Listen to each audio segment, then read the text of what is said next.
A partir de agora, você vai conhecer o desconhecido, o inacreditável, o inimaginável que muito poucos sabiam existir. Você vai saber de uma verdade de causar impacto. Você está pronto? Se não, prepare-se.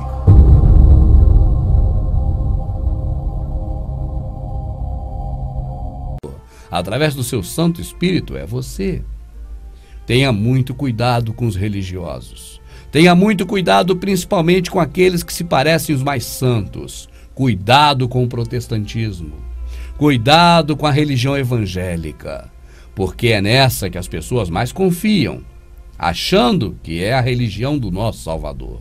E na verdade aquele que morreu por nós nunca teve nenhuma religião, muito menos a que mais engana. A religião evangélica. Cuidado, eu não falo aqui de pastores individuais ou de pessoas, eu falo do sistema. Os Illuminati, com a ONU, dominaram todos os setores sociais. E será que deixaram de fora? A religião? Claro que não. É o que eles dominam de forma mais perfeita, porque as pessoas nem desconfiam. Mas a partir do momento que você sabe que está escrito: o nosso Criador não habita em templos feitos por mãos de homens, que o nosso Salvador morreu para transformar você no templo, um templo verdadeiro, morada do Altíssimo, que Ele próprio destruiu aquele templo que nem era de Salomão, mas de Herodes, e em 3 dias ergueu um templo verdadeiro, o templo do Espírito Santo, aquele que morreu por nós, que nunca pregou denominação nem religião, aquele que disse que entre os gentios os fortes dominam os fracos. Mas entre vós, contudo, não será assim. O que quer dominar, que seja dominado.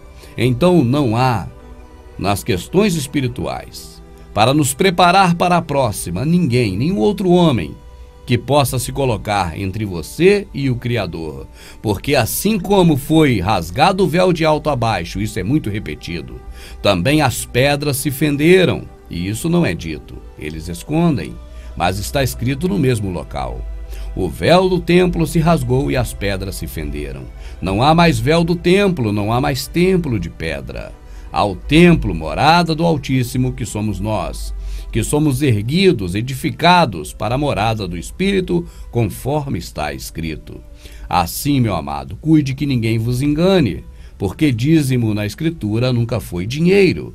Somente os levitas tinham direito de tomar o dízimo, e esses brasileiros, definitivamente, não são levitas. Nos enganam em quase tudo. O Israel de hoje é constituído de uma única tribo, tribo de Judá. Pergunta: onde estão as outras 11 tribos? Leia na Escritura e você saberá, mas não espere saber do seu pastor, porque ele não tem interesse em te falar sobre isso. A adoração nossa é em espírito, porque o Pai é espírito. Um espírito não bate palmas, um espírito não canta. A nossa adoração é em espírito, porque é o nosso espírito que geme com gemidos inexpressíveis ao Espírito do Pai. E eles nos enganaram. Disseram que é o Espírito Santo que geme com gemidos inexpressíveis. É mentira, leia com atenção. O nosso espírito é que geme, tudo é em espírito na nova aliança. Não há obrigações nenhuma terrestre de culto divino, porque Paulo bem escreveu: o mandamento anterior era constituído de práticas de cultos divinos e de um santuário terrestre. Por isso ele diz: não deixe a vossa congregação, que é a nova aliança, para voltar para os rudes mandamentos da lei de Moisés, porque pela lei de Moisés, pela boca de 2 ou 3, morre sem perdão. Então fique na graça onde há perdão. Não tem as práticas antigas de templocentrismo. Templocentrismo foi criado por Constantino, o imperador romano, que transformou o império político de Roma em religioso.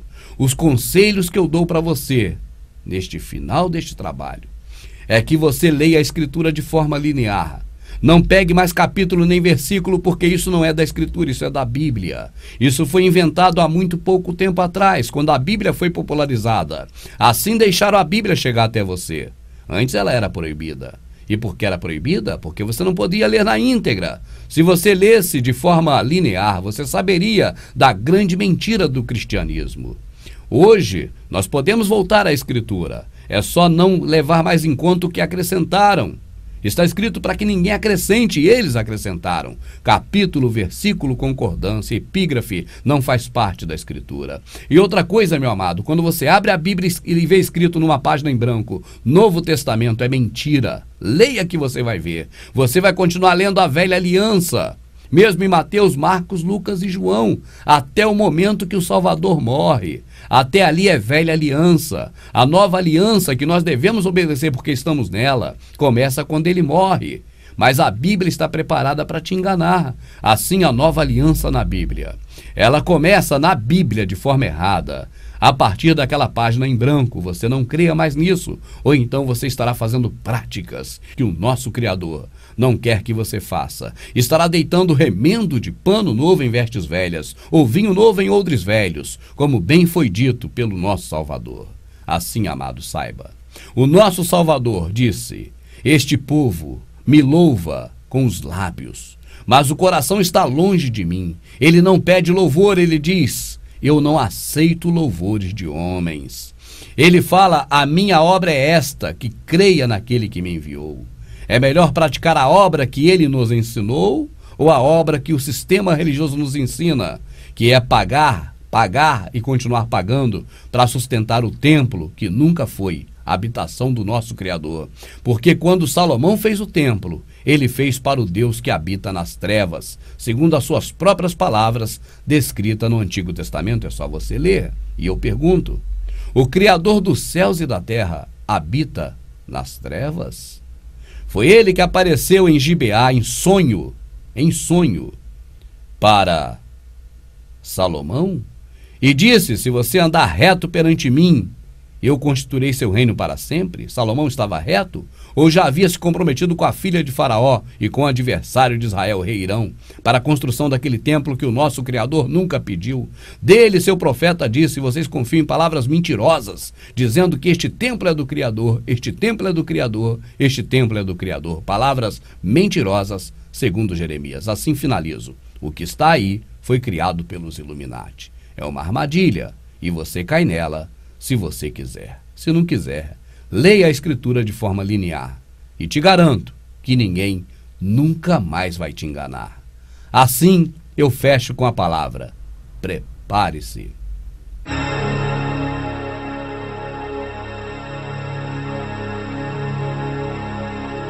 Da minha casa, o pastor inventa qualquer mentira, amada. Amada, bicho mentiroso, filho do diabo, é pastor evangélico. Corra dessa raça. Eles mentem de qualquer jeito para garantir, amada, aquela farsa que a cada dia mais cai por terra, como lemos em Oséias. Cada vez mais o bumbum da prostituta fica de fora. É a vergonha geral. Amada, eu mesmo me sinto envergonhado de ter ficado 16 anos naqueles locais. Isso prova que eu sou muito burro. Eu sou muito idiota. Eu tenho vergonha de ter sido tão burro e tão idiota. É vergonhoso, amada. Eu me sinto envergonhado. Como esses caras conseguiram me enganar 16 anos, amada?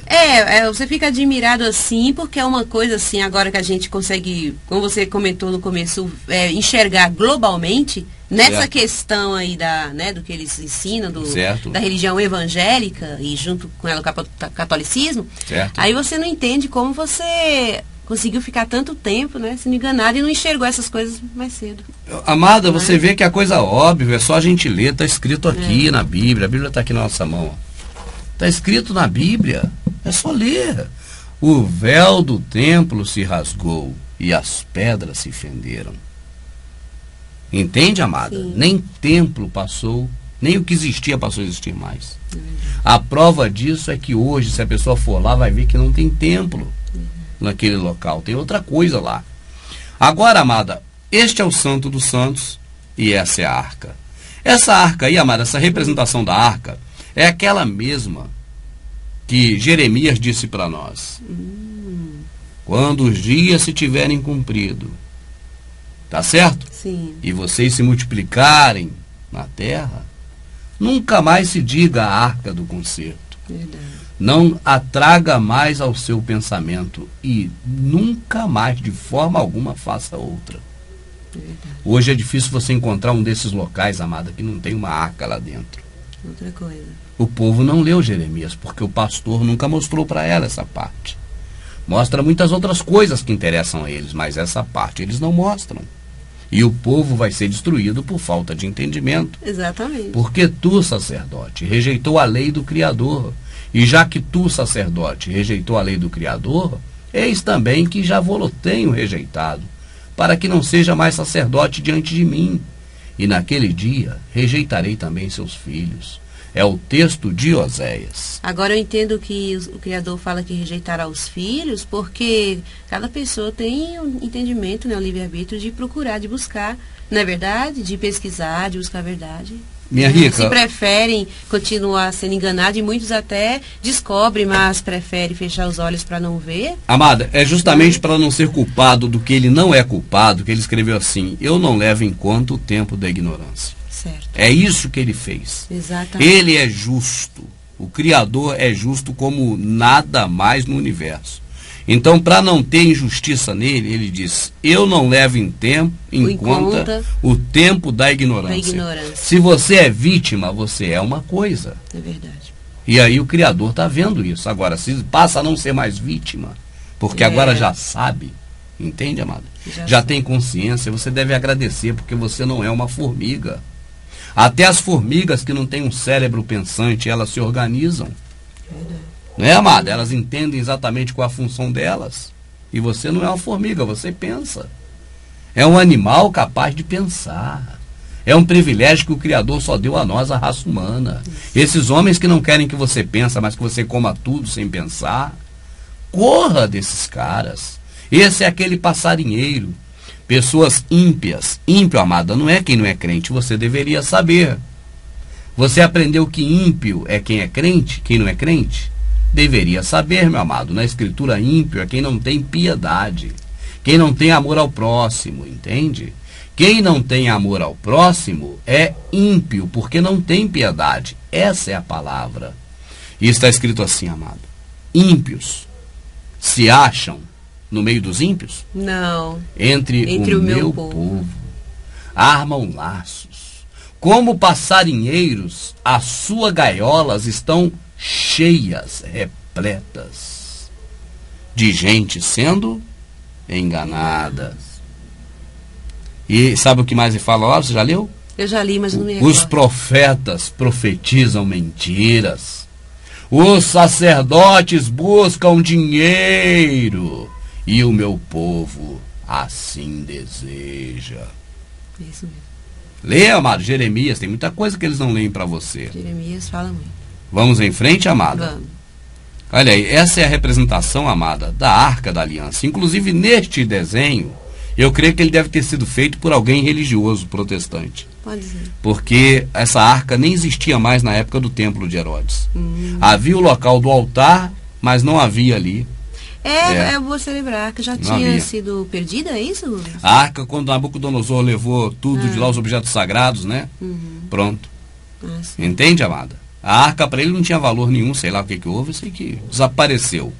Por isso que na época de Jeremias ele disse para nem se lembrar mais dela e nunca mais fazer outra. Se essa existisse já depois de Jeremias no templo de Salvador, já estava errado. Segundo a palavra do Criador pela boca do seu profeta Jeremias. Seu profeta, exatamente. Uma visão de fora, e eu creio que aqui dá para a gente ver muito bem. Essas escadas que nós vemos aqui agora, amada, não são as escadas do templo. Não. São as escadas do pátio interior. Certo. Entende? É verdade. As escadas que dão acesso ao templo estão bem lá fora. Aqui nessas escadas, esteja certa que gentil não entrava. Tá certo? Aqui entraram, né? Talvez tenha até subido por essas escadas aqueles que Paulo introduziu, que eram filhos de judeu com grego. Com grego. Era meio grego, meio judeu, mas mesmo assim foram acusados de ser grego, não podia entrar, amada. Entende? Sim. Agora, depois do pátio interior, né, que dá acesso à nave, ó, aqui atrás está a nave do templo, né? Sim. Essa é a nave. Esse é o templo realmente. O que as pessoas entendem como templo, né? Agora, claro que toda a área geral era o templo. Era o templo. Mas essa dali, a nave é que é considerado, vamos dizer assim, para entendimento, o que as pessoas visualizam como templo. Como templo. Salvador jamais entrou nessa nave. Só os sacerdotes entravam. Ele ficava por aí. Amada, o Salvador correu do diabo? Não. Qual dia, em qual passagem do nosso Salvador correu? Assim, o diabo queria pegar ele, ó. Nenhuma. Nenhuma. Ele não correu. Mas dos sacerdotes? Correu. E ele também, além de correr, teve que se esconder. Teve que se esconder. Se ele tivesse dentro daquele templo vazio ali, que só tem uns cartiçais e mais uns negocinhos, como ele esconderia ali dentro? Tem lugar. Não dá. Ele escondeu no templo porque isso aí era um shopping center. Um shopping center que você não tem por aí em qualquer lugar do mesmo tamanho não, hein? Não é um top shopping da vida não, hein? Entende, amado? Isso é um senhor shopping. Vamos em frente. Ah, tinha lojas aí, Rubens. Não estou falando isso, meu amado. Pô, entende? Eu já estou antecipando porque alguém do mal vai chegar certamente, né? Pode ser que chegue e fale, você está falando que tinha lojas lá. Não, eles vendiam incenso, vendia tudo quanto tem ornamento religioso lá dentro. Mas não alugava setores para os outros, era só os sacerdotes. Sim, fazendo shopping a gente entendeu. O shopping é porque é o local que todo mundo vai. O pessoal quer ir para o shopping, lá ia, ali era o bam, era ali. Certo. O pessoal ia tudo para ali, o pessoal de lá. Olha aí, ó. Aí, isso aqui, amado, é o altar do sacrifício. Ó. Ah, sim. Tá vendo? Tá vendo. Esse altar aqui, amado, agora que tem uma coisa interessante que o povo deveria saber, amado. Não existe o altar em função do templo. É o templo em função do altar. Você deveria saber, assista o DVD Templo é Dinheiro, que vai aprender muito sobre isso. Mas não é que existe uma coisa assim, eu faço uma igreja e nela eu tenho que fazer um templo. Não. Um altar. Não. O começo foi assim. Existiam altares. E aí houve a necessidade de, em volta do altar, se cobrir. E virou o templo. Certo. Mas a maioria dos altares não era dentro do templo, era fora. Então, mais uma coisa que você deveria saber, meu amado. Porque a pessoa amada é tanta coisa que não sabe, minha rica, que vai passar muito despercebido ainda. E eu não vou conseguir ter mente para lembrar de tudo que a pessoa não sabe. Mas você deveria saber, meu amado. O altar no templo antigo de Israel.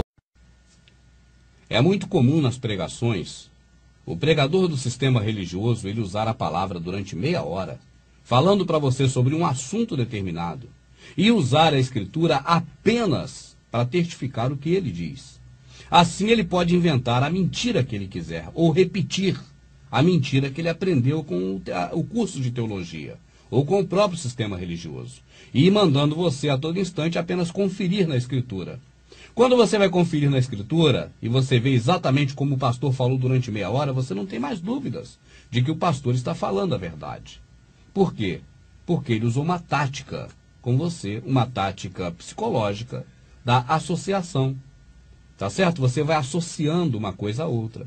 Assim, ele diz o tempo todo que você tem que respeitar o pastor, porque você tem que ter um pastor para você, ele tem que ser teu pastor e coisas desse tipo. Você tem que estar afiliado a uma congregação, a uma associação, a uma denominação, visitar um templo, você tem que ter uma vida religiosa, e vai falar um monte de coisas. Aí quando ele manda você ler, olha irmão, sujeitai-vos aos vossos pastores. Aí você fala, é verdade, olha aí, está aqui, ó. Sujeitai-vos aos vossos pastores, está escrito, eu tenho que me sujeitar a ele. Por que que você vai ter essa visão? Porque ele falou muito tempo na sua cabeça. E agora quando você leu, você viu algo exatamente da forma que ele falou. Só que você está induzido ao erro. Por quê? Porque você está vendo o pastor que está na escritura do jeito que você conhece, pelo sistema religioso. Que, de uma forma bem propícia, né, a eles, se apoderaram desse título de pastor justamente para se confundir com o pastor que a escritura fala. Então você fala, quem é o pastor aqui? Pô, o pastor é esse moço, que é o moço da denominação aí, que fica fazendo culto, que fica pregando, ele é o pastor. E aqui está escrito, ó, obedecei, atentai, sujeitai aos vossos pastores, eu tenho que me sujeitar a ele, você não vai ter mais dúvida. E vai ficar cada vez mais preso ao sistema religioso, apenas lendo um trechinho, de acordo com o que eles mandaram você ler, apenas para que a Bíblia venha a assinar embaixo o que eles estão falando. Ou seja, confirmar as palavras deles, tá certo? Mas você deve saber que o que está na Escritura não foi escrito por esses homens. Foi escrito por outros homens. E os homens que escreveram a Escritura, com a unção do Criador, e você não deve ter dúvida disso, quando colocaram este assunto na Escritura, Não falava bem, do jeito que esse pastor hoje fala 40 minutos na sua cabeça e manda você ler esse texto para poder confirmar o que ele está dizendo. Eu, por exemplo, prefiro ficar com a unção que estava sobre Paulo quando Paulo escreveu essa passagem. Eu vou pedir àquela qual minha alma ama para poder ler a passagem que eu estou falando sobre ela, que é muito usada nos templos, para que os pastores digam que a existência deles tem respaldo da Escritura. Em Hebreus: lembrai vós dos vossos pastores, que vos falaram a palavra do Criador, a fé dos quais imitai, atentando para a sua maneira de viver. Essa é a passagem muito usada. Então, quando eles falam, olha, você tem aqui seu pastor, sou eu seu pastor. Você tem que me ajudar a administrar o templo, dando dinheiro aqui para poder continuar os trabalhos, fazer a obra, ir para a rua evangelizar, para trazer gente para cá, para ser mais membro aqui. Você tem que fazer tudo isso e você tem que me respeitar, porque está escrito, olha aí. Atentai para o pastor, essa coisa toda. Como é que é, amado? Lê de novo, por favor, que eu não guardo bem esse texto. Lembrai vós dos vossos pastores. Ah, tem que lembrar de mim, tem que me dar dinheiro, viu? Lembra de mim. Talvez até fale isso, né? Aí. Lembrai-vos dos vossos pastores, que vos falaram a palavra do Criador. Que vos falaram a palavra do Criador. A fé dos quais imitai. A fé dos quais imitai. Atentando para a sua maneira de viver. E você tem que estar atento à maneira dele viver também, tá certo? Se você for atentar para a maneira desses viverem, você vai ver que eles não têm amor ao próximo, que eles não dão nada para ninguém, só pedem, né? Só tira, o esquema deles é grana. Você vai se decepcionar, amado. Não é desse que Paulo está falando. Para que você não fique aqui comigo com as minhas palavras, falando para você 40 minutos, para você depois ir na Escritura só testificar o que eu estou falando, para mim não fazer como eles fazem, vamos ler? Vamos ler a Escritura? Vamos pegar bem mais antes. E atente para isso. Sempre que o pastor mandar você ler algum pedacinho na Escritura, você leia na Bíblia. Mas vá em casa e lê muito antes e lê depois também. Vai ler tudo, que a sua visão certamente será outra. Não será igual a que ele botou para você ver. Você não verá com os olhos que ele colocou na cara para ver, mas verá com os olhos que o Criador colocou em você e que pediu ou mandou os seus homens escreverem para você entender. Vamos na unção de Paulo. Ele escreveu essa carta aos hebreus porque os hebreus eram povos lá do Criador, era de Israel. Hebreu e Israel é a mesma coisa, vieram de Hebrom. Então, o mesmo povo de Israel, as 12 tribos. E esse pessoal estava acostumado com a lei de Moisés há muito tempo. Então, Paulo precisou escrever para eles uma carta para explicar para eles como se comportar agora na graça. Paulo, que era o apóstolo dos gentios, pregou para os gentios, que somos nós, também escreveu uma carta para os hebreus. Vamos ler um trecho dela com a minha amada. Por favor, amadinha. Permaneça a caridade fraternal. Não vos esqueçais da hospitalidade, porque por ela alguns, não o sabendo, hospedaram anjos. O Paulo começa exortando nesse trecho as pessoas para que continuem na fraternidade, na caridade fraternal. O que é a caridade fraternal? É dar dinheiro para o Criador? Não, ele nunca pediu dinheiro. É a caridade, o favor de um irmão para o outro, sempre um auxiliando o outro como precisar. E ele dá um exemplo disso, ele fala, porque mesmo homens, sem saber, hospedaram anjos. Que homem hospedou anjo? Você lembra, amada? Ló. Ló, parabéns, a minha amada. O Ló hospedou anjos, e Ló não sabiam que eram anjos. Por que Ló hospedou anjos? Porque ele era caridoso. Ele fazia isso que Paulo está exortando os hebreus todos a fazerem, e por consequência, é claro, nós também podemos tirar bom proveito daí. Vamos em frente, amada? Lembrai vós dos presos, como se estivesses presos com eles, e dos maltratados, como sendo vós mesmos também no corpo. Viu? É para você se lembrar não só do pastor, viu? Mas nós vamos ver quem é esse pastor ainda. Não é o que você está pensando aí, não, amada. Nem te ensinaram, não. Pode estar certo que não é. Mas vamos ver de quem Paulo fala. Agora, não é só do pastor também. Ele fala para lembrar também de quem está preso, né? Talvez o pastor não tenha lido isso para você. Talvez ele só tenha lido para lembrar do pastor, porque ele está se referindo a ele, puxando para ele. Mas Paulo está dizendo, lembrai-vos dos que sofrem, como se você sofresse com eles. O cara está sofrendo, ajuda em alguma coisa para amenizar o sofrimento. Com os presos, como se estivesse preso. Imagine você preso, amado, sem poder sair de uma cela. Ah, porque é pecador, porque cometeu crime. Não importa, amado, não é disso que Paulo está falando, não. É para você se colocar na posição do que está sofrendo, seja de um jeito ou de outro. Por merecimento ou não, amado. Todos nós é que merecemos sofrer, não é só um que está preso, não. Todos merecemos sofrimento. Nós não valemos é nada, amado. Nós pensamos que valemos alguma coisa. Continuando.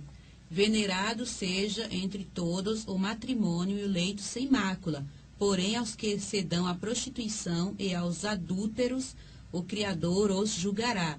O Paulo aí agora para não dizer para você lembrar mais de um ou de outro, mas para você se lembrar, para que você mantenha um relacionamento sexual limpo e sem máculas, né, no lugar que dorme, na cama, vamos dizer assim. Não trair a pessoa que você ama. Porque se você trai quem você ama, você não tem amor nem ao que está mais próximo de você, quanto mais ao que está menos próximo. Se você não ama a tua mulher e a mulher não ama o marido e não respeita, vai respeitar qual outro próximo?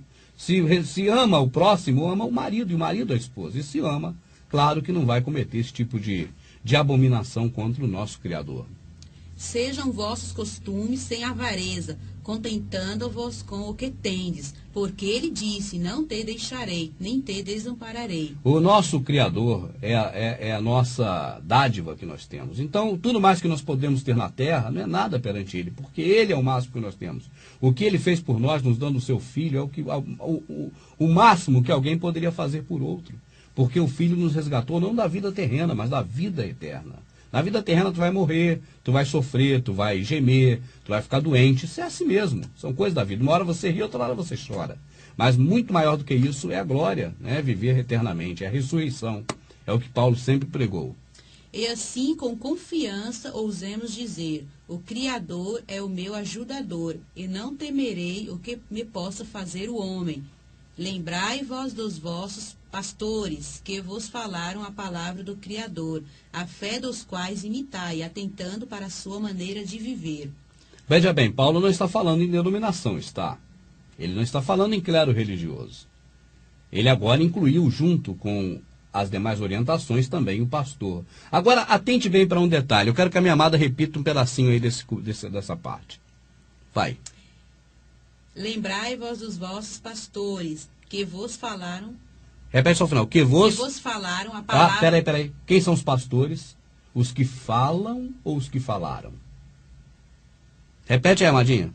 Lembrai-vos dos vossos pastores, que vos falaram a palavra do Criador. Por que Paulo falou assim? Lembrai-vos dos vossos pastores. Quem são eles, Paulo? Os que vos falou. Você lembra deles? Os que vos falou a palavra do Salvador? Por que Paulo não disse assim? Lembrai-vos dos vossos pastores, os que vos fala. Eu disse aqui no vídeo passado, eu posso prender a Chiquinha para mim? Eu posso ficar ensinando a Chiquinha a vida toda? Pedindo dízimo, oferta até ela morrer, e ela sendo minha ovelha, ou minha discípula, que eu estou discipulando? Eu posso fazer isso? Isso tem amparo da Escritura? É só você ler outras cartas de Paulo, ler Atos dos Apóstolos e outras passagens que você vai ver que exatamente não tem amparo. É disso que Paulo está falando. Os pastores são todos aqueles que mostram para as ovelhas os pastos verdejantes. Mas ele não fica ali segurando as ovelhas, prendendo no aprisco, nada disso. Então, quando Paulo fala de pastores na Escritura, e algumas Bíblias trazem a palavra guias, outras trazem reis, ou seja, assim, governantes, né? Porque aí cada um coloca agora uma versão que mais se apropria ao que eles estão ensinando na mentira. Isso prova também que a Bíblia não é a palavra de Deus. Se fosse, não teria cada hora uma versão diferente, com um linguajar diferente. Em uma está pastores, outra está guias, a outra agora já está governantes, a mais moderna, e por aí vai, né? Mas veja bem, isso é só um detalhe. O que Paulo está falando é assim: lembrai-vos dos vossos pastores que vos falou, quem te ensinou as coisas do Criador. Não é quem te fica conduzindo, não é quem te manipula, não é quem tem você como ovelha no aprisco deles. Estes são os pastores que você conhece hoje. Mas essa classe de pastores não é essa que Paulo está falando. Não é desses. As características são outras. Aqueles que Paulo se refere não tinham templos, não construíram templos, não tinham denominações, não aprenderam junto com os cursos de teologia, não usavam de práticas a culto à mitra, não aprenderam com o sistema romano de dominar as pessoas, construir império religioso como Roma construiu. Tem várias características diferentes daqueles que ensinam da forma que Paulo ensinou a ensinar. Aqueles não havia entre eles hierarquias, aqueles conheciam a Escritura. Aqueles já viram Paulo ler antes e dizer, sabe o quê? Paulo falando assim, olha, só há um batismo, só há um Criador, só há um acima de vocês. Então vocês não fiquem um querendo tomar conta do outro. Ficai-vos cada um na vocação a qual fosse chamados, porque ele mesmo deu uns para pastores, outros para mestres.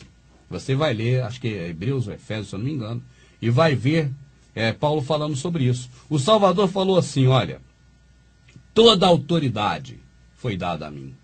Toda autoridade foi dada a mim. Não existe mais autoridade entre a gente para as questões espirituais. Existe autoridade política, mas o Salvador não se referia a isso. Eles te enganam. Fala que o Salvador estava falando de autoridade política. Então, peraí. Então, o Salvador foi o autor da chacina de Hiroshima e Nagasaki? E a autoridade foi dada a ele. Foi a autoridade terrena que massacrou Hiroshima e Nagasaki. Ele foi autor da chacina que os Estados Unidos fez no World Trade Center. Dizer, sabe o quê? Paulo falando assim, olha, só há um batismo, só há um Criador, só há um acima de vocês. Então vocês não fiquem um querendo tomar conta do outro. Ficai-vos cada um na vocação com as suas chamados, porque ele mesmo deu uns para pastores, outros para mestres. Você vai ler, acho que é Hebreus ou Efésios, se eu não me engano, e vai ver Paulo falando sobre isso. O Salvador falou assim, olha, toda autoridade foi dada a mim. Toda autoridade foi dada a mim. Não existe mais autoridade entre a gente para as questões espirituais. Existe autoridade política, mas o Salvador não se referia a isso. Eles te enganam. Fala que o Salvador estava falando de autoridade política. Então, peraí. Então, o Salvador foi o autor da chacina de Hiroshima e Nagasaki? E a autoridade foi dada a ele. Foi a autoridade terrena que massacrou Hiroshima e Nagasaki.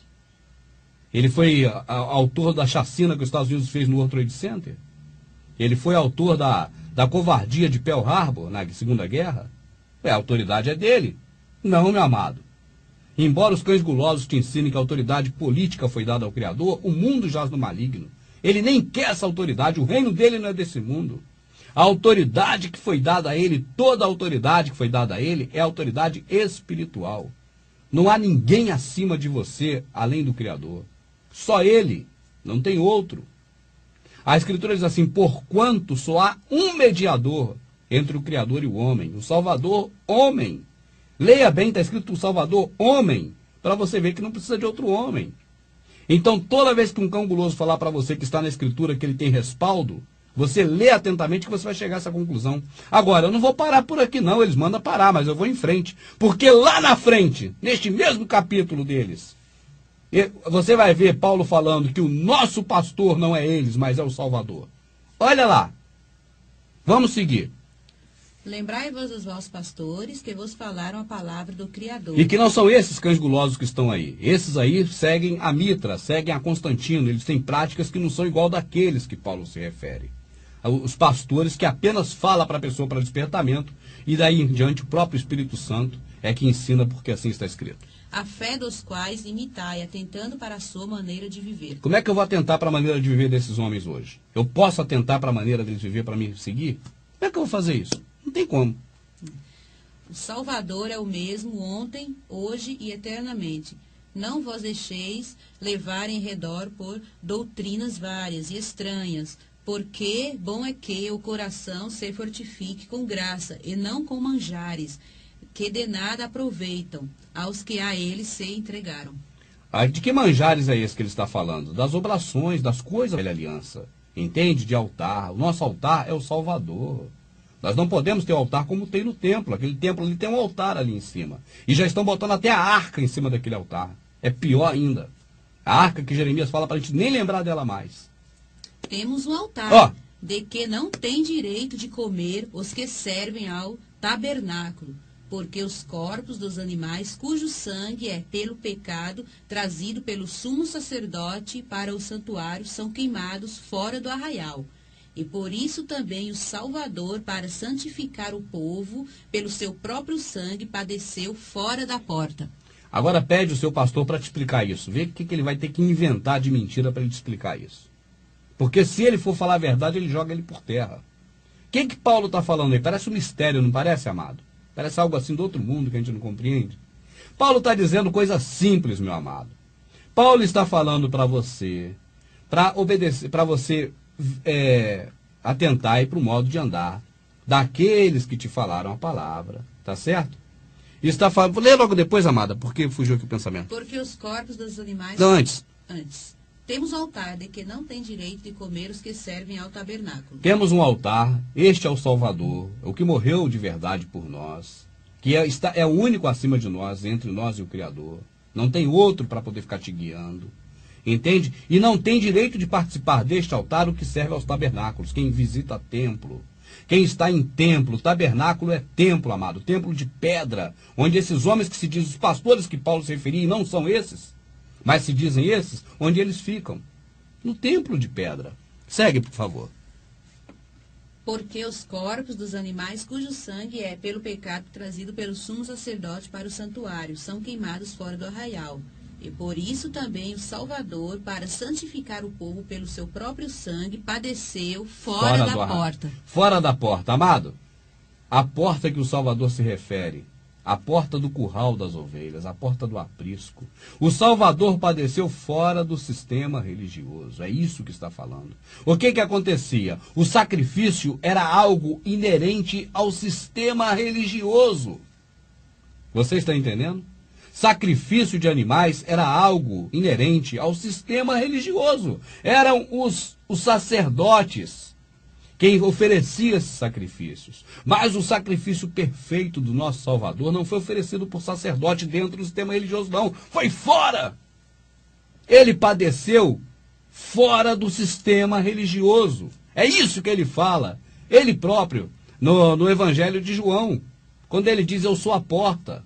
O que passa achará pastagem. A porta do sistema religioso. A saída do sistema religioso. Leia com atenção o Evangelho de João todo e se atente nesse detalhe quando ele fala que o ladrão veio matar, roubar e destruir, que ele está se referindo ao sistema religioso que veio matar, roubar e destruir. É ali um pouco antes. Saiamos, pois, a ele fora do arraial. Fora do sistema religioso.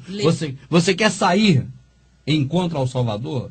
Saia ao encontro do Salvador fora do sistema religioso. Dentro do sistema religioso você não o encontrará. Você encontra o capeta, o filho do diabo, falando mentira.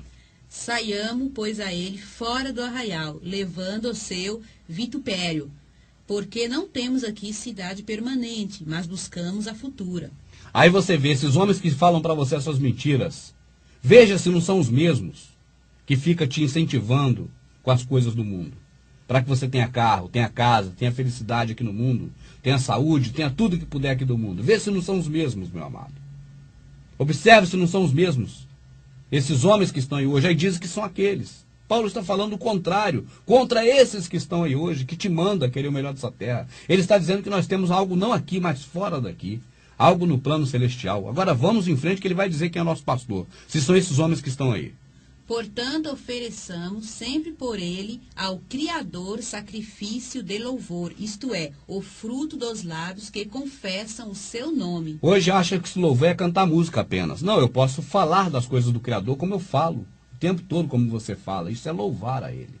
Tá certo? Isso é algo que agrada o Criador. Reconhecer a sua magnitude. Foi assim que o Salvador ensinou na oração do Pai Nosso. Santificado seja o teu nome, né?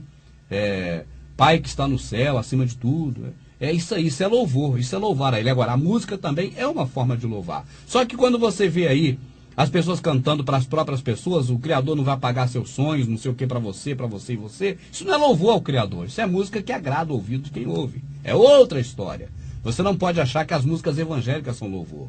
Um exemplo de louvor que eu sempre deixo, ao que estás assentado no trono, sempre reinando, soberano. Esse é um louvor, entende? É a diferença de um louvor cantado para a música gospel que está aí. E essa diferença é muito grande, que as músicas gospel só falam o que você quer ouvir. E o louvor pode ser cantado ou não cantado. Mas não é só disso que o Salvador, que o Criador se agrada, não. Vamos lá. E não vos esqueçais da beneficência e comunicação, porque com tais sacrifícios o Criador se agrada. Beneficência é fazer o bem. Quando é fazer o bem ao próximo, aí a Bíblia, não a Escritura, coloca beneficência, louvor em favor de fulano. Não coloca, claro, para você não saber que é fazer o bem ao próximo. Mas é disso que está falando. Porque com tais sacrifícios o Criador se agrada. Amor ao próximo. Exato. Obedecei a vossos pastores, e sujeitai-vos a eles, porque velam por vossas almas, como aqueles que hão de dar conta delas, para que o façam com alegria, e não gemendo, porque isso não vos será útil. Agora você vê, será que Paulo está falando desses homens hoje do sistema religioso? Que leva você para um altar do qual não tem direito de participar, os que servem ao tabernáculo, dos quais quem estão lá não tem direito de participar da mesa do Salvador verdadeiro? Será que é desses que Paulo fala? Será que ele está falando desses homens diretores hoje de apriscos? Esses carcereiros de aprisco, que eu chamo de apacentadores de porcos? Porque, na verdade, quando o diabo vem, eles fogem, né? Só quer saber das gorduras e da lã. Quando a ovelha tem algum problema, eles lavam as mãos, igual Pilatos. Ou até atrapalha mais ainda para jogar a pessoa no laço do diabo. Aí a pessoa se revolta com aquele cara e aí larga tudo e vai para a mão do capeta. Será que é desses que Paulo está falando? Vamos em frente, amado. Vamos ver de quem Paulo está falando, porque eles não lêem até o final, mas nós vamos ler. Orai por nós. Peraí, só um momento, perdão, amado. Não é até o final não, até mais à frente. Mas você pode ler enquanto quiser, que você vai ver. Orai por nós, porque confiamos que temos boa consciência, como aqueles que em tudo querem portar-se honestamente. E rogo-vos com instância, que assim o façais, para que eu mais depressa vos seja restituído. Ora, o Criador de paz, que pelo sangue do concerto eterno tornou a trazer dos mortos o nosso Salvador, grande pastor das ovelhas. Quem é o grande pastor das ovelhas? O Salvador. Agora você observou, amada, que tem uma epígrafe por aí? Sim. Por que será que colocaram uma epígrafe aí?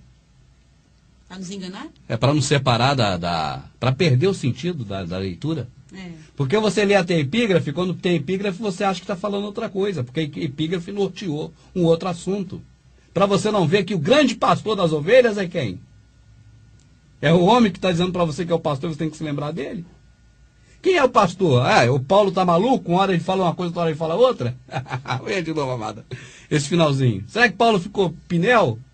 Ora, o Criador de paz, que pelo sangue do concerto eterno tornou a trazer dos mortos o nosso Salvador, o grande pastor das ovelhas. O pastor das ovelhas de verdade, amado, é o Salvador. Nós somos pastores de ovelhas aqui na terra, falando das coisas do Criador até a pessoa conhecer. Até que não seja mais menino na fé e não seja levado por ventos de doutrina. É isso que Paulo fala, entende? Nós devemos ensinar, porque ele mesmo deu uns para pastores, outros para discipuladores e tal, até que a pessoa atinja a plenitude do Espírito, para que não seja mais menino na fé, levado por ventos de doutrina e enganado por vocês que mentem, dizendo que é outra coisa que Paulo está falando aqui nesse trecho. Ele não fala de vocês, meu querido, porque vocês não fazem parte do grupo. Vocês fazem parte de outro grupo. Vocês comemoram aniversário, vocês comemoram Natal, vocês jejuam, que o Salvador falou que não pode jejuar, está escrito em Marcos, não pode. Vocês fazem cantatas de Natal, comemorando Deus Sol. Vocês têm o domingo como dia do Deus Sol. Vocês erguem templo que o Salvador derrubou o único que existia. Comecei. Vocês participam da ceia mitraica, do sangue e do vinho, do sangue da carne do touro que Mitra matou. Você participa de muitas coisas que o Salvador condena no seu sistema religioso. Tá certo? Então não é de você que Paulo está falando, definitivamente, porque você não faz parte desse grupo. Você faz parte de outro grupo, não desse. Infelizmente, você faz parte daquele grupo que o Salvador disse assim: cães me rodearam. Uma congregação de malfeitores se ajuntaram em mim, transpassaram minhas mãos e meus pés. Infelizmente, mas eu espero que você deixe de ser um apacentador de porcos e passe sim a falar a verdade, a seguir, a trilhar os caminhos que o Criador nos mandou trilhar. O caminho que é segundo o quê? O templocentrismo? Não. O caminho que é segundo a religiosidade? Não. O caminho que é segundo a caridade, o amor ao próximo. Like a fool on it, like people have other messages that God has given down through the years. No, sir, we're going to walk on this one right down the middle of the road, and we're going to be word people, and we're going to stay word people, and we're going to be wealthy word people in the things of God. And when you're wealthy in God, you're content all the time. All the time. Somebody said, oh, I didn't come here because I want to hear about money. I came here because I need some peace. Well, honey, you need some money or you ain't going to never know no peace. So tonight, I want to talk to you about the relationship between money and peace. Because I've heard people say, it's not about money, it's about peace, and it's about joy, and it's about love. It's about money. You understand what I'm saying? Y'all better obey the prophet, and you will reap the prophet's reward. My prophet is rich, and I'm going to be rich too.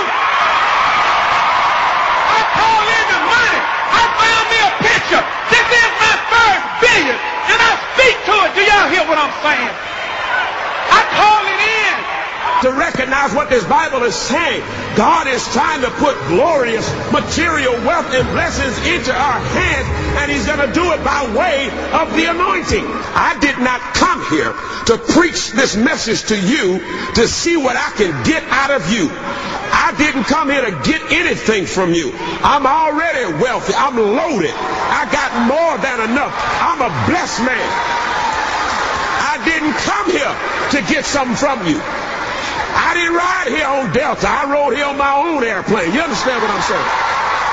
I didn't come here to get nothing from you. I came here to get this message to you. I came here to bring you something that's going to deliver you out of this financial bondage. I came here to get you something that's going to step you out of where you are right now, and you'll never be the same again. It's about money. It's about money. I walk on this money. Woo! Woo! Woo! Woo! Get some anointing. You put some up here. Woo! Man. Woo! Put some money. Put some anointing on this money. You put something up here. You put. Woo! Prosper. Prosper, I said. Woo! Woo! Woo! Woo! God. Hey! Hey! Woo! Woo! Woo! Glory to God. Hallelujah. Hey! God, your bills are paid. I walk on this money. Woo! Woo! Woo! Get some anointing. You put something up here. Woo! Put this anointing on it. I'll put this anointing on it. I tell you what, you put something up here. I'll put this anointing on this money, man. Woo! Woo! Woo! Get some anointing. You put something up here. Woo! Put this anointing on it. Put this anointing on it. I'll tell you what, you put something up here. Put this anointing on this money, man. Woo! Put some money. Put some anointing on this money. You put something up here. You put. Woo! Prosper. Prosper, I said. Prosper. Give him the money, Lord. Send it to him. Glory to God.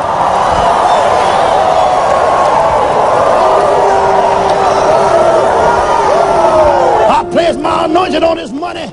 Your bills are paid. Woo! Woo! Woo! Woo! God, your bills are paid. Paid. Woo! Woo! Woo! Glory to God. Hallelujah. Hey! God, your bills are paid. Paid.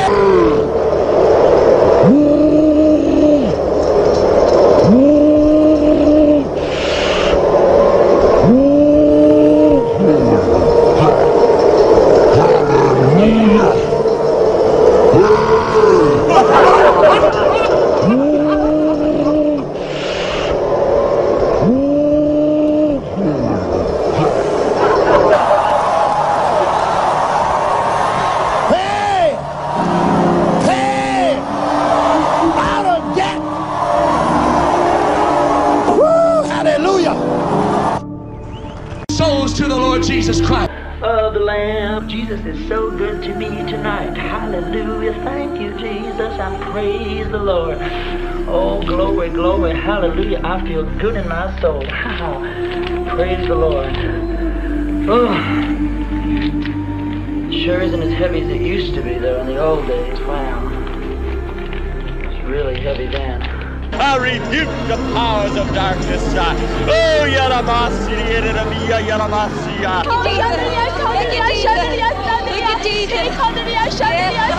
See those 120 people as they make their way up into the upper room. Oh, hallelujah. They shut the windows. They locked the doors for fear of their lives. But I see them as they got down on their knees and they began to pray. And I see the Holy Ghost as cloven tongues of fire. Find out where that dove went. Well, that climax on that dove was it. I like I got that when I was down in Texas. You know Fitzgerald? Yeah, well, Fitzgerald. I preached that the first time in his church.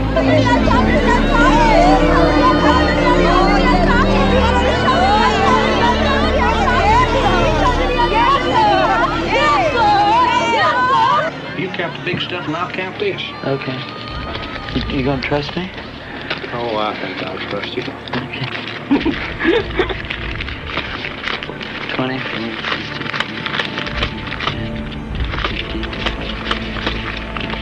You sure will pretty straight.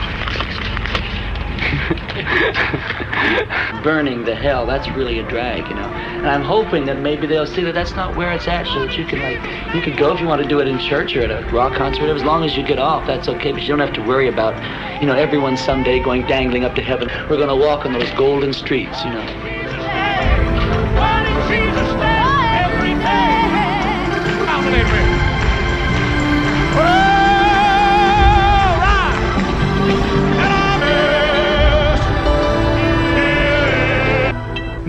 My, I can just see Jesus on his way up.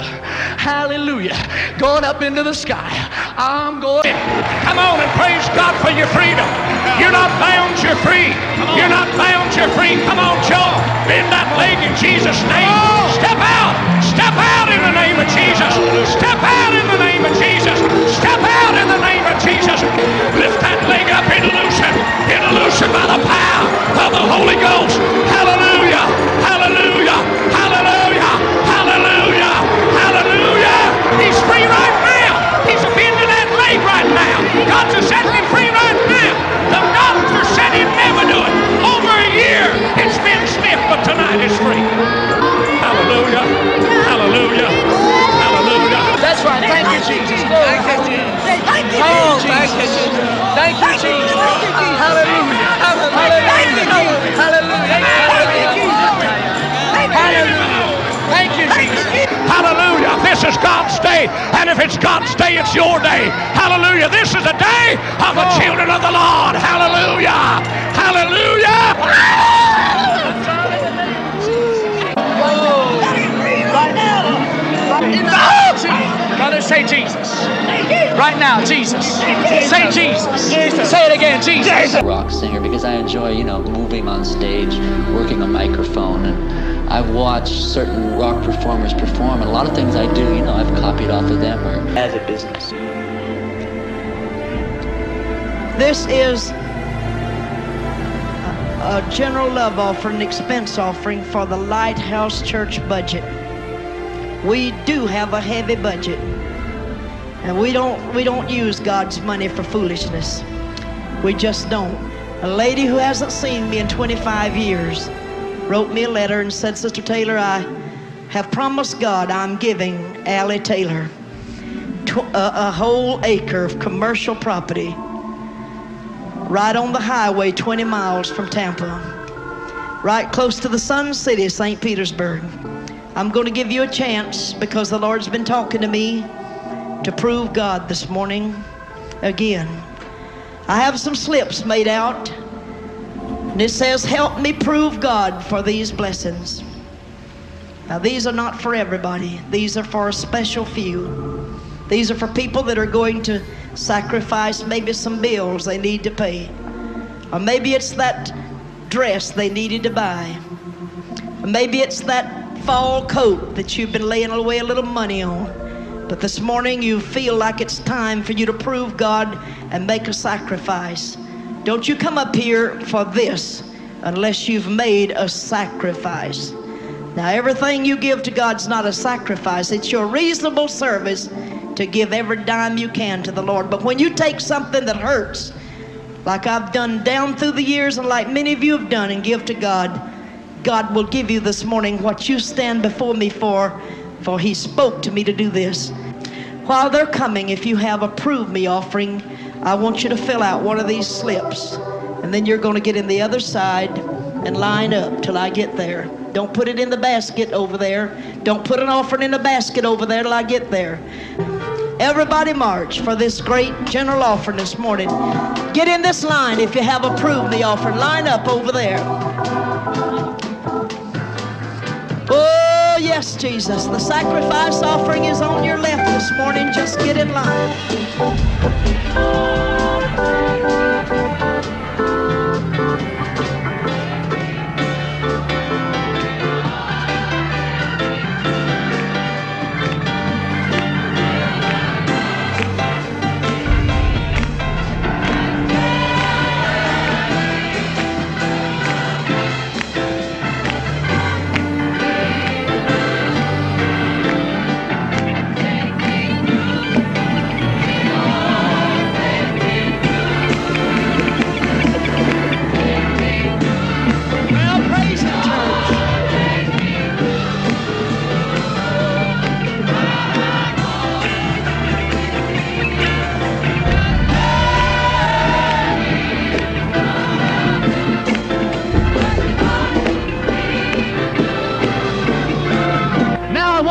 you some questions. And if the answer is, yes, he can, I want you to yell it back at me as loud as you can. Let's try it one time. Let me hear you say, yes, he can. Oh, you can say it better than that. Say it again. All right, listen to the question now. Can God deliver a dope addict? Can God deliver an alcoholic? Can God deliver a homosexual? Can God heal the sick? Can God deliver now? Say it again. Say now. Lift up your hands and praise Him. Hallelujah.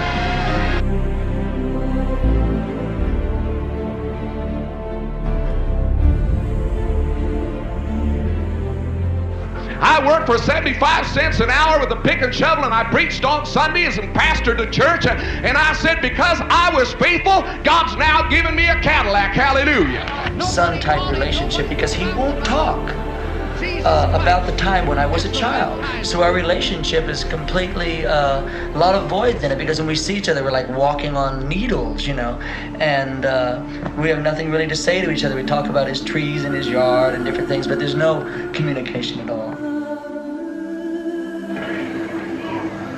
If I were God, I would send every man, woman, boy or girl, pastor, preacher, every person who professed salvation but yet didn't have a burning desire to win souls, I would send them to hell.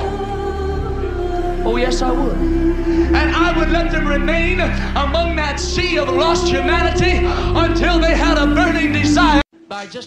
Tudo isso é um grande negócio. E você consegue encher igrejas com agenda cheia de convites para pregar, com um golpe, uma armação, que os evangelistas chamam de ministério. Isso é incrível. Por exemplo, pastor fulano de tal igreja, ministério em posição das mãos, confessa uma profecia de prosperidade. Esse golpe, quando os ministros aplicam esse golpe, eles têm a igreja cheia e conseguem fazer um dos maiores golpes.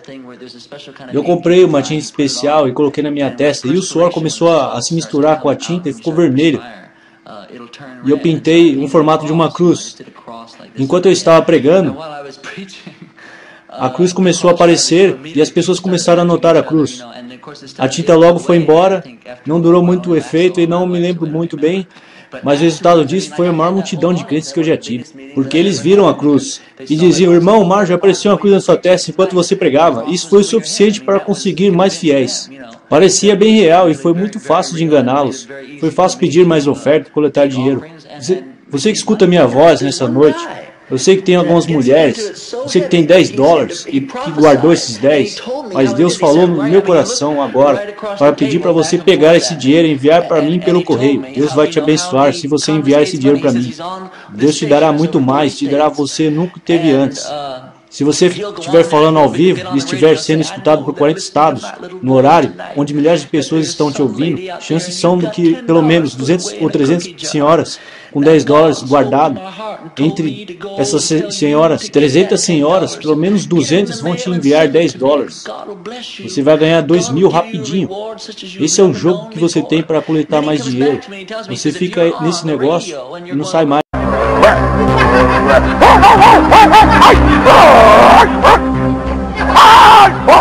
Así debemos de agarrarnos del Señor. ¡Fuerte! ¡Ay! ¡Oh, oh! Felicidades, pastor, felicidades. Estuvo buenísimo el servicio. No, y el número ese del perro. Sensacional. Dios, cómo me he reído. En serio que me divertí. Qué bueno que le haya gustado, doctor. Pastor, sí. Voy a invitar, si usted me lo permite, a unos empresarios muy importantes. Sería bueno que conociera nuestra congregación, ¿no lo cree así? Desde luego que sí, doctor. Hasta luego, pastor. Hasta luego. Espero que esse vídeo que você está assistindo seja mais um dos tantos vídeos de despertamento que nós temos colocado aqui no ar, para que você que está dormindo acorde e veja que estão te enganando feio. Vamos analisar alguns desses vídeos.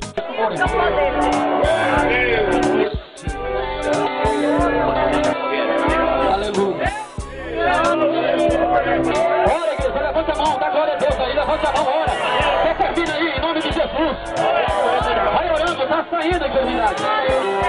Em nome de Jesus. Em nome de Jesus. Olha, igreja. Olha para a mão do pastor aqui. O sangue está saindo da cabeça dela. Não há nenhuma ferramenta cirúrgica aquela que você vê nos médicos aqui. Só a mão de um homem de Deus. O primeiro é esse milagre fantástico.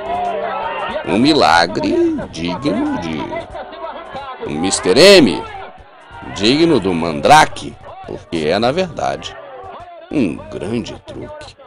Um truque de circo. Essa mulher aparentemente estaria com um tumor no cérebro. E esse médium, ou pastor, ou não sei o que chamá-lo, porque também no meio espírita já apareceram aí os doutores Fritz da vida, né?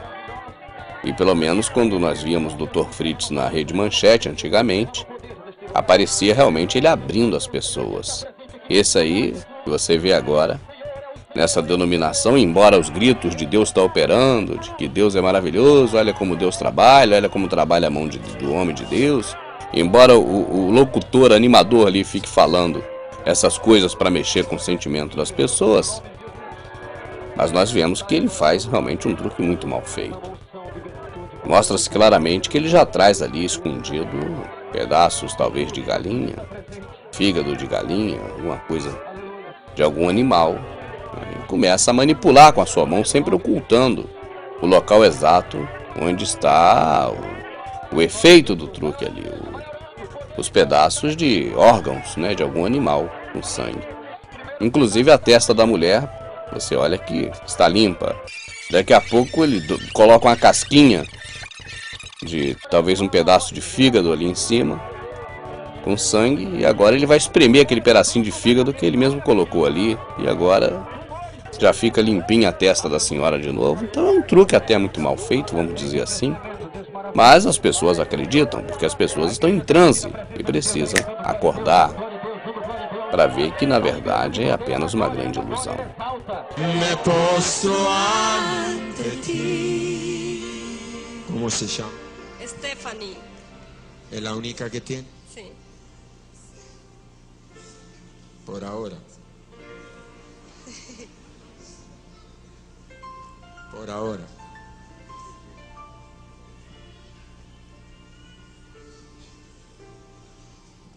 Esse outro cidadão diz que consegue colocar as pernas de uma criança que nasceu com perna, uma maior, outra menor, no mesmo tamanho. E dá toda uma preparação para isso. Não é só ali chegar ali e dar uma puxadinha na bota da criança ou na perninha da criança para poder parecer que ela ficou no lugar. É algo assim, né? Não é apenas fazer isso, tem que ter todo um clima antes para poder convencer as pessoas de que há realmente um milagre. E na verdade o que nós observamos é que esses homens, eles buscam atrações para as suas casas. E quanto mais atrações tiver, mais gente com certeza estará também comparecendo no local em busca dessas atrações. E mais gente no aprisco significa mais gordura, mais lã, e é disso que eles estão atrás.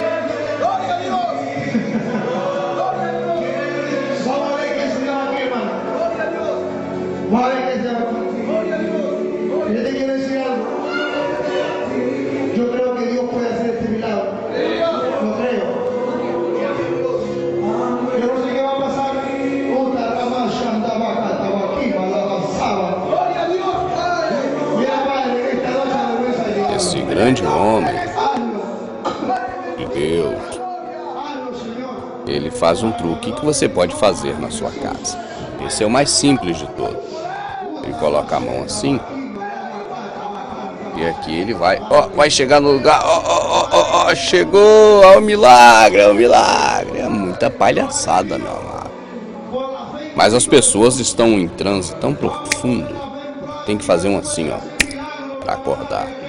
O transe é tão profundo, a receptividade da pessoa, ela está tão preparada, a pessoa está tão receptível, E qualquer coisa que não engana uma criança de 1 ano de idade, hoje acaba enganando essas pessoas, porque elas estão bastante receptivas ao ilusionismo. Isso não é nem aquela questão de hipnotismo. O hipnotismo vai muito além disso. Isso é apenas um condicionamento alienatório das pessoas. As pessoas estão alienadas, realmente muito alienadas, extremamente alienadas, prontas a acreditar em qualquer coisa. E você veja, quanto mais religiosa é a pessoa, quanto mais enfiada nesses lugares a pessoa está, pior é. Porque a pessoa fica mais suscetível, a pessoa fica mais pronta, mais receptiva para acreditar nesses números de circo que estão ocorrendo. 1, 2, 3. Graças. É bem verdade que esses milagreiros estrangeiros, esses latinos, eles estão fazendo escola. E os brasileiros estão aprendendo também métodos de fazer ilusionismo, fazendo esse circo todo e tentando dessa forma também tirar algumas semíramis das pessoas. Eu, abrindo um parênteses aqui, eu vi quando o Senhor, escrito nos evangelhos, ele pegou uma moedinha e o Salvador falou assim: de quem é a esfinge? De quem é a cara? Não é de César? Então dá a César o que é de César e dá a Deus o que é de Deus. O dinheiro, o Salvador disse que é para dar a César e não a Deus. Mas nesses lugares que esses homens dizem que é casa de Deus, eles só pedem o que é de César. O dinheiro foi fabricado pelo homem. O dinheiro é do homem. O homem fabricou o dinheiro. De Deus são as coisas que o homem não fabrica. O ar que você respira, o homem não fabrica. A comida que você come, que a terra dá, essa o homem não fabrica. Essa é Deus que fabrica. O louvor que você pode dar a Deus, a obediência que você pode dar a Deus, o homem não fabrica. É infabricável pelo homem. Isso não é do homem, é de Deus. Então devemos dar a Deus o que é de Deus e dar ao homem. Pagar as dívidas, comprar as coisas, pagar impostos, fazer o que for. Mas dá isso aqui para o homem e não para Deus. Mas nesses lugares o povo está tão dormindo, o povo está tão alienado, que não percebe que o Salvador falou o contrário. Falou para dar dinheiro para o sistema e para Deus o que é de Deus e não o que é do sistema. E é por isso que eles buscam lotar esses locais, para poder tirar cada vez mais semíramis. E vale tudo nisso. Inclusive, volto a dizer, a escola latina, ela tem feito aí vários novos artistas de circo, vários novos mágicos, nesses locais. Esse, por exemplo, que você assiste agora é muito óbvio. Olha como esse rapaz já sabe exatamente o que ele vai fazer. Na verdade, antes dessa gravação, antes desse show, se é que foi no horário de um trabalho religioso, demonstra claramente esse vídeo que isso foi muito bem ensaiado. Porque o rapaz de calça comprida, ele nem pergunta: quer ser um líder religioso?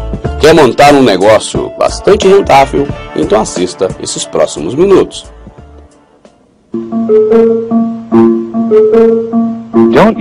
Você quer seguidores devotos que abandonem a própria família por você, que dão todo o seu dinheiro a você, que tragam novos amigos para você, que desistam de suas próprias vidas por você, que te considerem um Deus e até que matem por você? Eu te amo.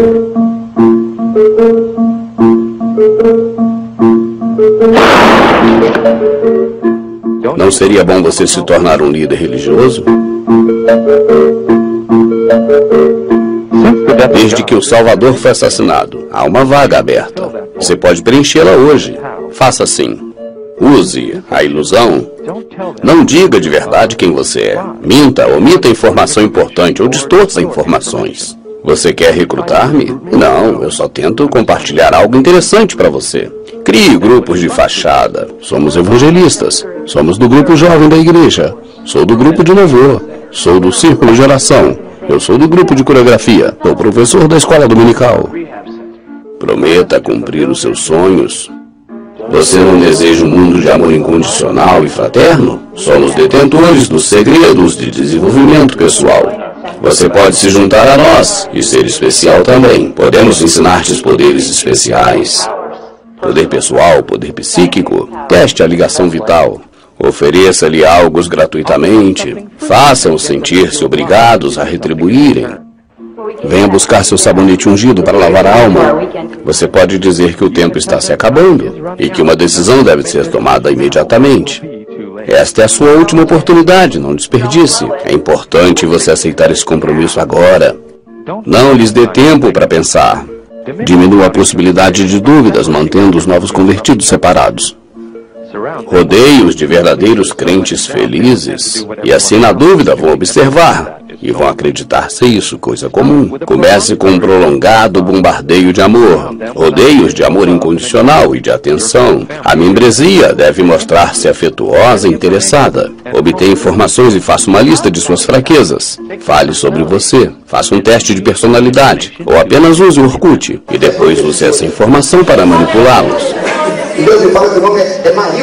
Gradualmente você poderá mudar o comportamento dos seus recrutas, cedendo ou retendo esse amor e atenção.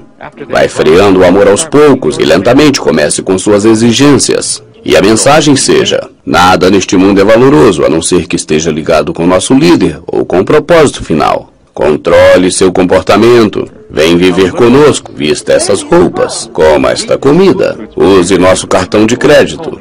Descreva um calendário rígido, crie rituais anti-pensamento, levante fundos, crie atividades doutrinárias, dê-lhes tarefas mensais, introduza jejuns, faça vigílias noturnas, ocupe o máximo possível o tempo das pessoas com sua denominação, mantenha-os ativos e com o menor sono possível.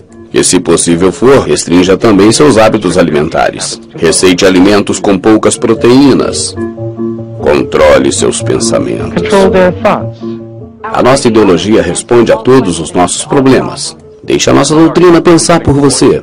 Controle as suas emoções. Incite culpa. Existem pessoas morrendo de fome neste momento. Não use o seu potencial. Você colou na prova. Medo. Olha, o diabo vai te carregar. O diabo vai roubar tua alma. Ele vai te destruir. O devorador vai comer toda a tua comida. Controle a informação. Não deixe que eles saibam do que ocorrerá logo mais no culto. Bloqueie qualquer informação crítica, até mesmo a sua membresia. Encorajem pessoas do grupo a espionarem os demais e te delatarem. Introduza uma quebra mental disfarçada de despertar espiritual. Enquanto meditava, senti um vazio infinito assustador. Isso é bom. Está se transformando. Continue. Está chegando a Deus. Você está renascendo. Está se tornando uno com a nossa família. Torne-os paranoicos com os próprios corpos ou processos mentais. Você está combatendo a tua natureza pecaminosa. O teu corpo está intoxicado. Diga-lhes que uma parte da sua mente precisa ser eliminada para encontrar a felicidade. Você deve renovar a mente tóxica. O teu ego é a fonte de todos os seus problemas. Eu já nem sei quem sou eu mesmo. Muito bem, agora você está livre. Na realidade, você nem sequer existia para começar. Apelo à autoridade. Ela pode provir de uma fonte divina. O livro, a Bíblia Sagrada. A sua Bíblia claramente diz que eu sou o Messias. Investigação científica fraudulenta. Estudos científicos provam que a minha técnica funciona. Um conhecimento especial. Eu sou o mestre iluminado do universo. Invente histórias sobre si mesmo para elevar a sua importância. Eu inventei o ar. Eu tenho atenção especial do Espírito Santo. Mas não seja estúpido. Comece devagar. Um bom charlatão toma um pouco de verdade e muita mentira. Isso coloca cisco nos olhos dos ignorantes incautos. Induz a estados de transe e auto-hipnose. Pratique rituais anti-pensamento e atos repetitivos. A dança é uma delas. Rodando, cantando. Não tenha dúvida, não tenha dúvida, não tenha dúvida. Faça prolongados períodos de orações. Nesses estados de transe, são mais receptivos e sugestionáveis. Faça-os regredir até a dependência infantil e a obediência cega. Incentive a separação de suas famílias. Os teus amigos e a tua família provavelmente não compreenderão você. Os teus amigos e a tua família provavelmente não compreenderão você. Talvez seja preciso afastar-se da sua família. Se você não consegue recrutar os seus amigos, afasta-se deles. Pare de perder tempo com incrédulos. Pare de perder tempo com incrédulos. Encoraje a dependência e o conformismo. Desencoraje a autonomia pessoal de cada um. O propósito pessoal de cada um deve ser subordinado. O propósito de todos deve ser o alvo. O propósito pessoal deve ser subordinado. Faça a prática de regressão, onde eles próprios demonizem seu passado. Agora apenas apreciarão a sua vida com o grupo. Reescrevam o passado como horrível, mesmo que tenha sido ótimo. Antes de eu me converter, eu era uma pessoa má. Eu era ganancioso, cego, egocêntrico e perdido. A minha vida agora é maravilhosa. Eu odeio a minha vida anterior.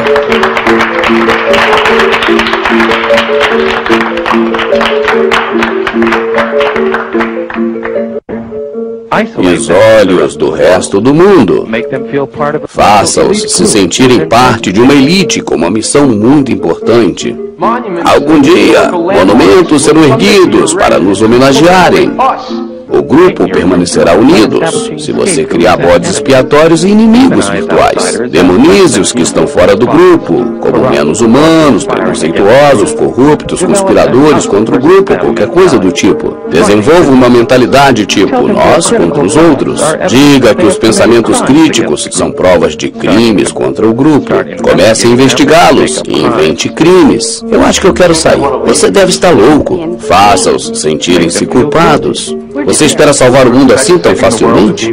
Todos nós somos chamados para fazer sacrifícios pela causa. Logo, na primeira dificuldade você já desiste? Você é fraco. Você quer seguir em frente com a nossa liberdade ou voltar aos seus velhos hábitos imundos? O que é mais importante? A nossa missão? A nossa família? A salvação eterna? Ou as tuas angústias mesquinhas? Você está sendo negativo, ignorante, egoísta, pecador. O nosso líder é infalível. A doutrina é infalível. Deve existir algo errado com você. Se há algo errado é em você. Há algo errado contigo. Há algo errado contigo. Há algo errado comigo. Há algo errado comigo. Sim, existe algo errado. Crie a doutrina do medo. Diga-lhes que podem estar possuídos por espíritos de demônios. Sugira que se saírem, pode acontecer-lhe algo de mal.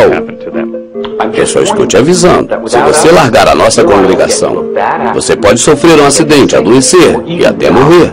É assim tão simples. E então, não quer se tornar um líder de uma denominação? Você não quer seguidores devotos? Que dão todo o seu dinheiro a você?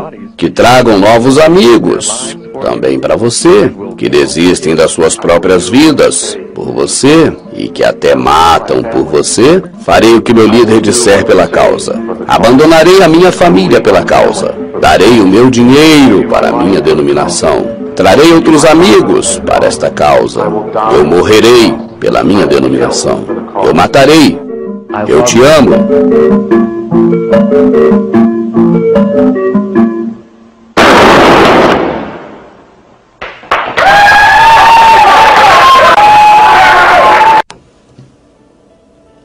Esta foi apenas uma Agora, a situação é outra. Você está desempregado?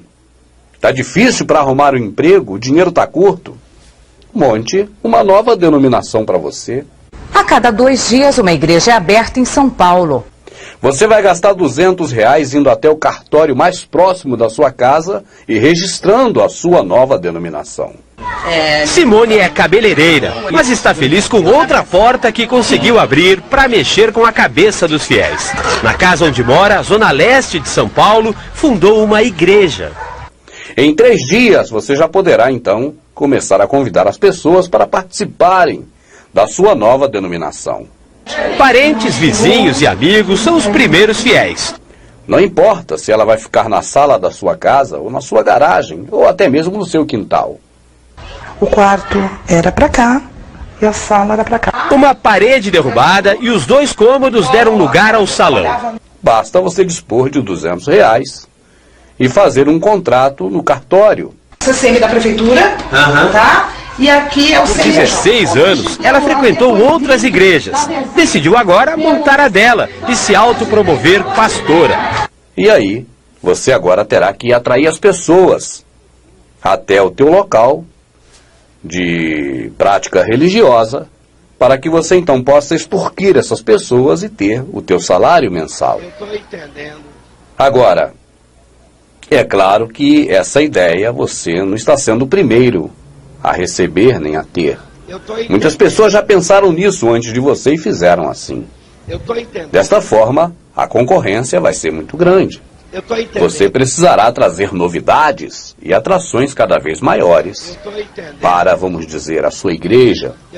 Porque agora você vai ter que tirar pessoas que já estão frequentando outros locais, que oferecem muitas coisas interessantes para que as pessoas vão, e você agora terá que oferecer coisas mais interessantes ainda, para que essas pessoas deixem de ir onde estava indo, para agora passar a ir na sua denominação.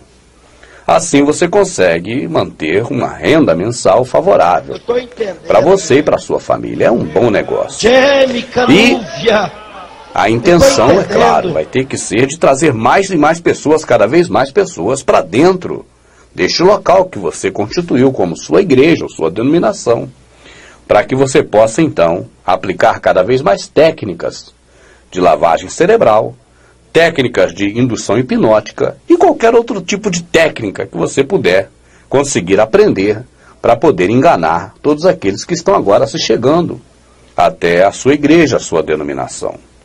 E não importa se a pessoa é um comediante, um humorista, porque também os humoristas agora estão ganhando muito dinheiro visitando esses locais.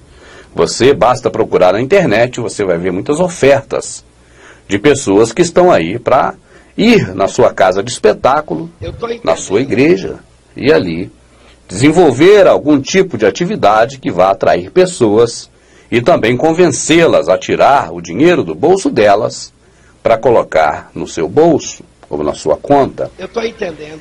Existem na internet inúmeras pessoas profissionais que hoje são humoristas, são hipnóticos que hipnotizam as pessoas, são mágicos, daqueles do circo, são eloquentes pregadores, ou homens que têm o dom da fala, e inúmeros outros tipos de artistas que estão hoje propensos a visitar esses locais. E você conseguirá com facilidade trazer um grande pregador desses até a sua igreja, ou até mesmo alguns mágicos desses que conseguem fazer coisas mirabolantes.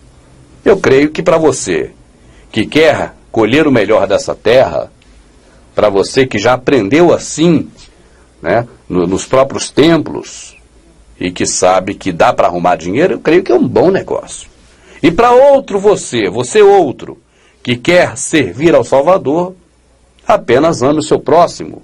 E nisso todos conhecerão que sois meus discípulos, se vos amardes uns aos outros. Está escrito na Epístola de João. E em todo o Novo Testamento, nós encontramos falando que a base da lei é o amor, né? Tudo se resume em amar o próximo, não é assim que nós ouvimos? Então, as práticas religiosas de caminhar até o templo, de ir no templo, de ser membro de uma denominação, é uma ótima forma hoje para que você, líder religioso, se ainda não é, é bom que você pense nisso, é um grande negócio você passar a ser, para você sobreviver e ter o melhor para você e para a sua família. Pense em carros, mansões, pense em iates, pense em casas de praia, pense em tudo que esse mundo pode lhe oferecer. Você consegue facilmente. Basta montar a sua própria denominação. E você tem que perder alguns conceitos seus que você tem hoje. Você tem que pensar, olha, a honestidade, ela pode caminhar até um certo ponto. Deste ponto para lá, eu vou ter que ultrapassar o limite da honestidade e me tornar desonesto. Como eu vou ter que colocar o dinheiro acima do amor. Eu vou ter que colocar o dinheiro acima da razão. Eu vou ter que colocar o dinheiro acima de tudo, na verdade. Eu vou precisar, mesmo sabendo da verdade, falar algumas mentiras. Eu vou precisar adquirir algumas técnicas de conhecimento psicológico para convencer as pessoas. Eu vou ter que usar alguns recursos, mas vale a pena, porque eu quero o melhor dessa terra. Eu quero entrar de cabeça na teologia da prosperidade. Eu estou entendendo. Bom, amado, se essa é a sua vontade, eu só posso lamentar e dizer que você está numa situação muito difícil. Porque esse mundo que as pessoas estão valorizando tanto não vai durar tanto tempo mais. E a vida é eterna, eterna, eterna. Essa é duradoura, eterna. E essa é mais preciosa. E qual é aquele que, achando um tesouro, achando uma pedra valiosa, não vai e vende tudo que tem e compra essa pedra? E qual daqueles, sabendo que a eternidade é muito mais valiosa, não deixa cair por terra todas essas porcarias que estão aí nesse mundo para nos oferecer? Principalmente o mamon. Bom, é um caso de preferência. Uns preferem uma coisa, outros preferem outra. E eu espero claramente que você escolha o melhor. Escolha a verdade, não a enganação, o erro, a mentira. Porque neste circo das atrações, vale tudo, desde que se consiga atrair um bom público e convencer esse público que você é uma pessoa de Deus. Imagine, por exemplo, você vai fazer uma visita num templo religioso de alguém que te convidou. E você vai chegar para os irmãos e vai fazer ali, antes, é lógico, do dia da sua apresentação, você vai fazer ali uma atividade social de boas-vindas, vai conversar com as pessoas, dialogar e vai procurar informações. Ah, fulano, você é o Fernando? Oh, que bom te conhecer, Fernando. Trabalha em quê, Fernando? Não, eu tenho minha loja ali do lado de lá da rua, uma loja muito boa, que eu vivo disso e tal, estou trabalhando, Deus está abençoando. Ah, tá bom então. Tá bom, Fernando, daqui a pouco eu volto aqui para conversar com você. Deixa eu ir na Marisa ali. Oi, Marisa, irmã Marisa, tudo bem? Não, tudo bem. O meu salão de beleza tá assim, tá assado e tal, eu sei... fazer a unha muito bem, cortar um cabelo, e, graças a Deus estou indo bem. Ah, tá bom, Marisa, que Deus continue abençoando. O Senhor é poderoso, vai. E vai para outro, e vai pesquisando todo mundo. Daqui a pouco você já sabe que um é dono de um tipo de loja, o outro trabalha com outro tipo de atividade, agora você vai para a internet. Oh, que maravilha. Essa internet é um Deus poderoso. Eu vi uma mulher com um negócio de flor. Tem alguma coisa? Alguém? Minha mãe. Sua mãe? Dona Ângela, está ali, ó, na segunda fileira. Meu Deus do céu.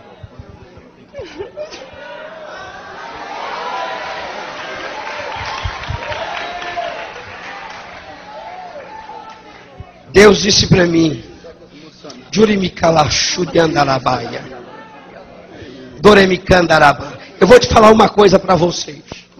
O tempo da vaca magra acabou hoje. Como essa internet é um Deus poderoso, esse Orkut, esse Google. Eu estou vendo um carro, só que o carro que eu estou vendo é um furgão, se não fosse um furgão. Existe alguma coisa assim de carro com vocês? É dela. É? É pessoal. É. Eu vejo assim o nome. Seat. Isso mesmo. É isso mesmo? Seat. É? Não estou entendendo. Eu estou entendendo. Cadê aquela caneta e o papel? Está descendo uns negócios aqui. Eu estou vendo um carro, só que o carro que eu estou vendo é um furgão, se não fosse um furgão. Existe alguma coisa assim de carro com vocês? É dela. É? É pessoal. É. Eu vejo assim o nome. Seat. Isso mesmo. É isso mesmo? Seat. É? Não estou entendendo. Eu estou entendendo. Cadê aquela caneta e o papel? Tá descendo os negócios aqui. Quanto mais glória a Deus vocês deem, melhor é aqui. Abre a boca e diga glória.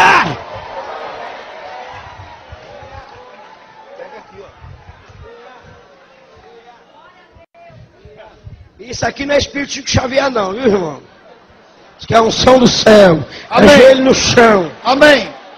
Ande. Eu estou entendendo, Jesus. Sim. Sim.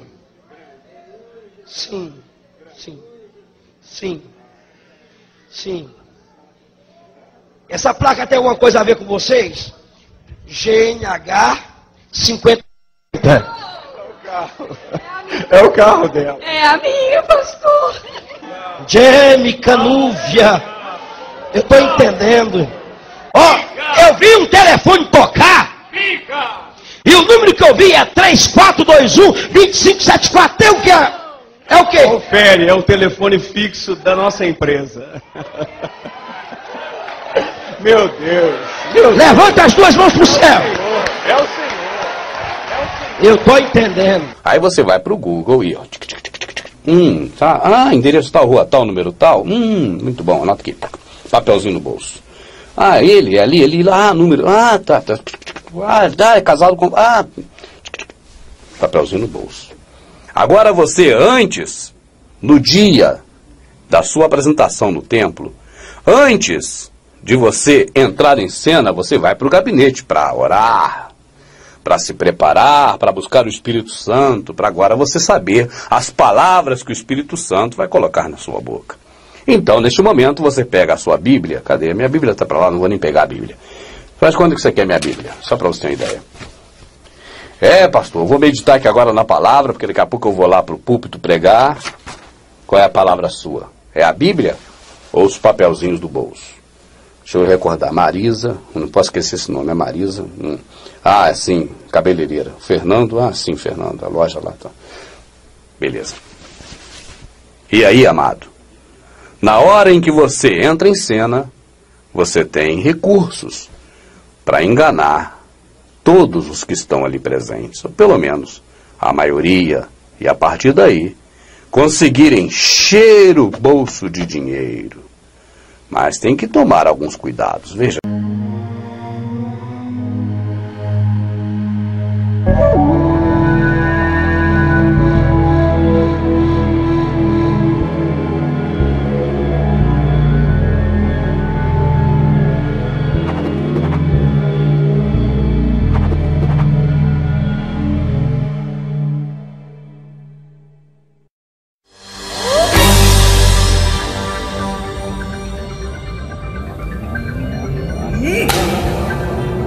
E também nos centros das cidades médias e também no centro das pequenas cidades e até arraiais. São sempre no centro, porque é no centro que você busca pessoas de todos os lados para aquele local. E quando nós chegamos, então, neste templo, no momento do culto, dessa reunião que se chama culto, nós somos recebidos na porta. Ali tem um porteiro que vai perguntar o nosso nome e de qual igreja nós somos. Na verdade, ele não está querendo perguntar de qual igreja somos, porque a igreja é uma só.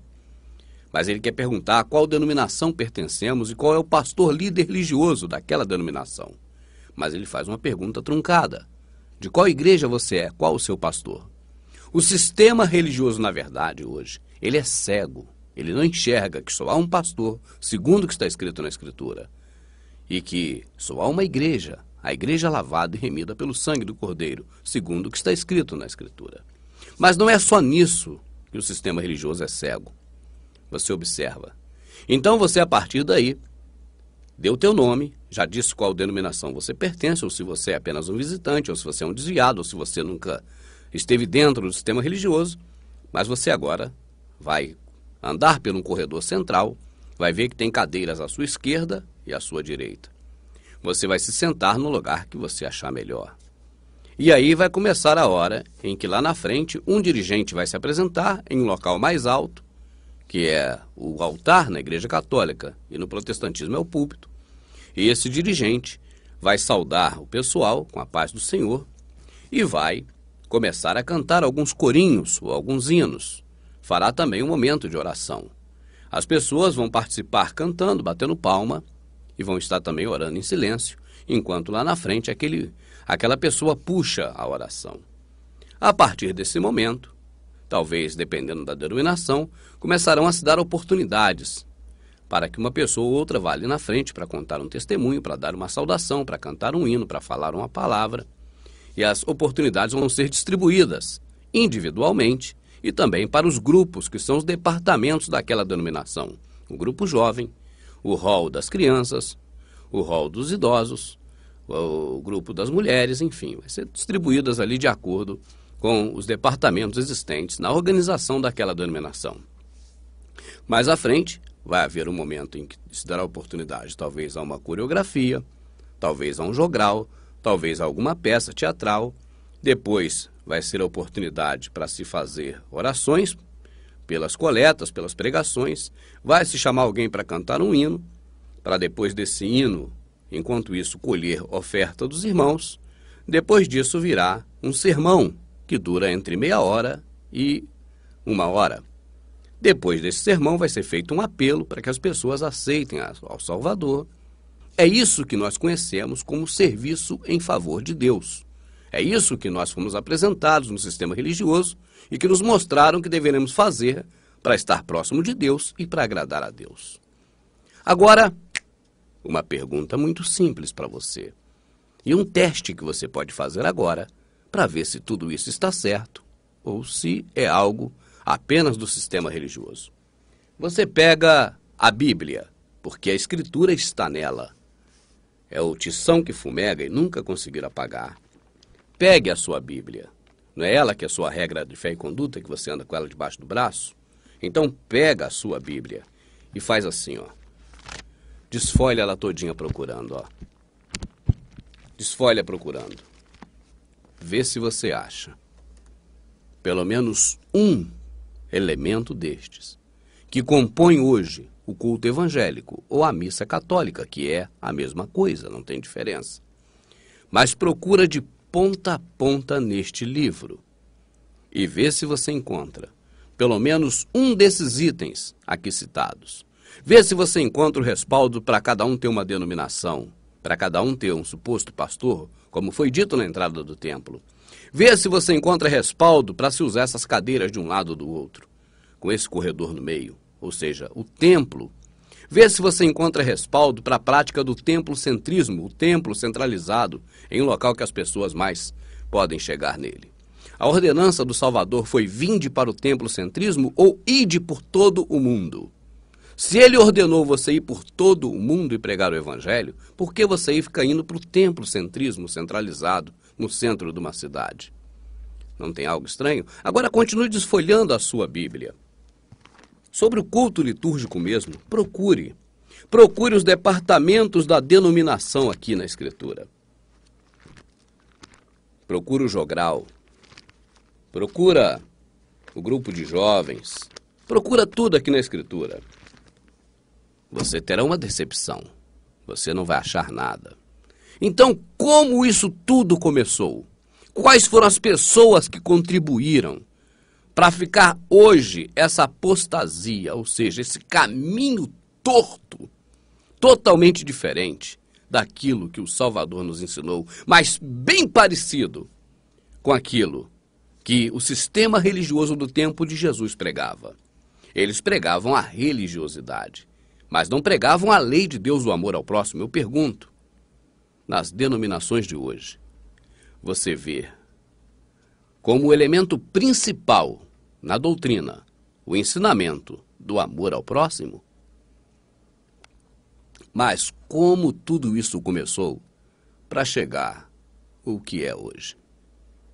Os seguidores do Salvador no século I nada sabiam sobre essas coisas. Na realidade, essa liturgia do culto protestante tem tanto apoio na Escritura quanto a missa católica. Nem o culto protestante, nem a missa católica tem qualquer ponto em comum com o que nos ensinou o Salvador, o Filho de Deus. Então, de onde vem a liturgia do culto protestante?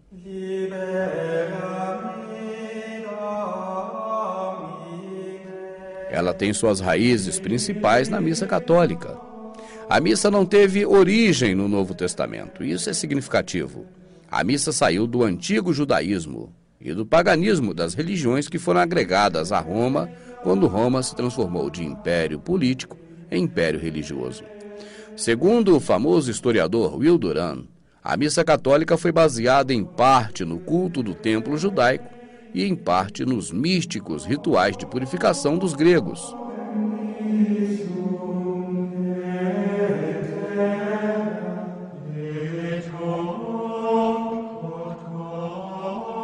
O maior responsável pela formação da missa católica medieval foi Gregório o Grande, que viveu 540 a 604.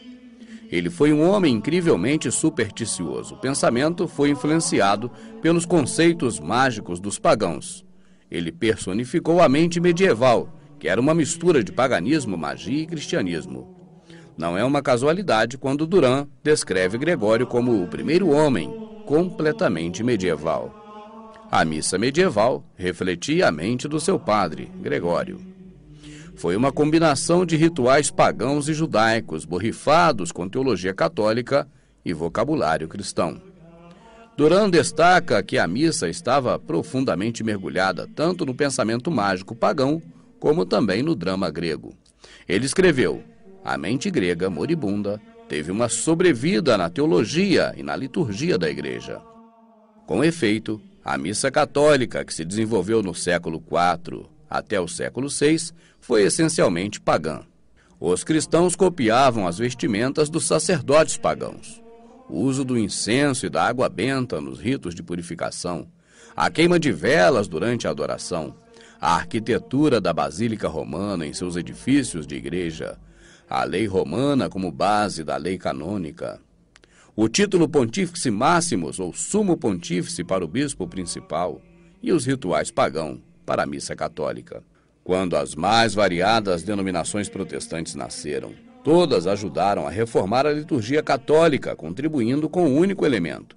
No que toca à crônica da reforma litúrgica, trata-se de uma vasta e complexa jornada. Aprofundar neste tema requer um DVD só para essa informação.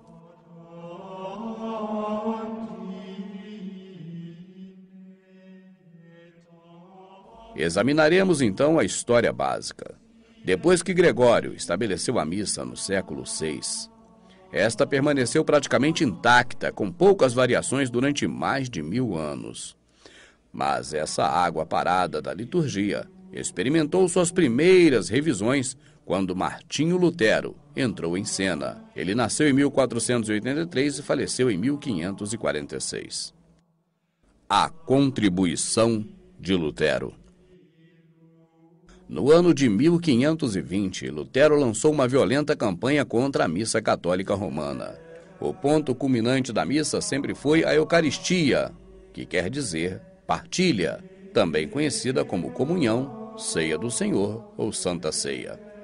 Tudo é direcionado para o momento mágico, quando o sacerdote parte o pão e o distribui para as pessoas. Da perspectiva da mente católica medieval, oferecer a Eucaristia era Jesus Cristo se sacrificando novamente. Desde Gregório o Grande, a Igreja Católica ensinava que Jesus Cristo é novamente sacrificado através da missa. Lutero repudiava, muitas vezes de uma maneira vulgar, as mitras e os báculos dos papitas e seus ensinos sobre a Eucaristia. O erro cardeal da missa, disse Lutero, era que essa foi uma obra humana baseada numa falsa compreensão do sacrifício de Cristo. Então, em 1523, Lutero anunciou a sua própria revisão da missa católica. Essa revisão é o fundamento de toda a adoração protestante. O núcleo dela é, em vez da Eucaristia, Lutero colocou a pregação, ou seja, o sermão, como centro da reunião. Por consequente, no culto de adoração dos protestantes modernos, o púlpito é o elemento central e não a mesa do altar. A mesa do altar é onde se coloca a Eucaristia na Igreja Católica. Lutero recebe o crédito por fazer com que o sermão seja o ponto culminante do culto protestante. Veja suas palavras. Uma congregação cristã nunca deve reunir-se sem a pregação da palavra de Deus e a oração. Não importa o limite de tempo da reunião, a pregação e o ensino da palavra de Deus é a parte mais importante do culto divino. A crença de Lutero no que diz respeito à pregação como ponto culminante do culto de adoração permanece até os nossos dias. Todavia, tal crença não tem nenhuma procedência na Escritura. Mas, considerando estas modificações, a liturgia de Lutero varia bem pouco da missa católica. Lutero meramente tentou salvar aquilo que representava o elemento cristão da antiga liturgia católica. Por consequente, se alguém comparar a liturgia de adoração elaborada por Lutero com a liturgia de Gregório, verá que é praticamente a mesma. Basicamente, Lutero reinterpretou alguns dos rituais da missa, mas ele reservou o cerimonial, julgando-o apropriado. Por exemplo, Lutero manteve o ato que marcava o ponto culminante da missa católica, que é quando o sacerdote levanta o pão e o cálice e os consagra. Ele meramente reinterpreta o significado deste ato. A prática de consagrar o pão e o cálice elevando-os teve início no século XIII. É uma prática construída principalmente com base no mitraísmo. Contudo, continua sendo observada por muitos pastores em nossos dias. Da mesma maneira, Lutero fez uma drástica cirurgia nas orações eucarísticas. Ele manteve apenas as palavras sacramentais. Tais palavras são a de 1 Coríntios 11, 23 em diante. O Senhor Jesus, na noite em que foi traído, tomou o pão e disse: "Tomai e comei, este é meu corpo", e tal. Até os dias de hoje, os pastores protestantes recitam religiosamente esse texto antes de ministrar a liturgia da Eucaristia. No caso protestante, a Santa Ceia. A liturgia de Lutero era nada menos que uma versão truncada da missa católica. A missa de Lutero tinha os mesmos problemas da missa católica. Os paroquianos continuaram sendo espectadores passivos, com exceção de poderem agora cantar também. Ordenado, e toda a liturgia era dirigida por um clérigo ordenado, ou seja, um pastor, que tomou o lugar do padre. Segundo as próprias palavras de Lutero, nunca foi nossa intenção eliminar completamente o culto religioso a Deus, mas purificar o que já está em uso dos vínculos que o corromperam. Tragicamente, Lutero não se deu conta de que o vinho novo não pode ser guardado em odres velhos. Em nenhum momento Lutero e nenhum outro dos principais reformadores demonstrou o desejo de voltar às práticas da Igreja no século I. Estes homens meramente se dedicaram a reformar a teologia da Igreja Católica. Em suma, as maiores mudanças duradouras feitas por Lutero na missa católica foram as seguintes. Primeiro, ele realizou a missa na linguagem do povo. Segundo, deu ao sermão uma posição central na reunião. Terceiro, introduziu a música na congregação. Quarto, ele eliminou a ideia de que a missa era um sacrifício de Cristo. 5.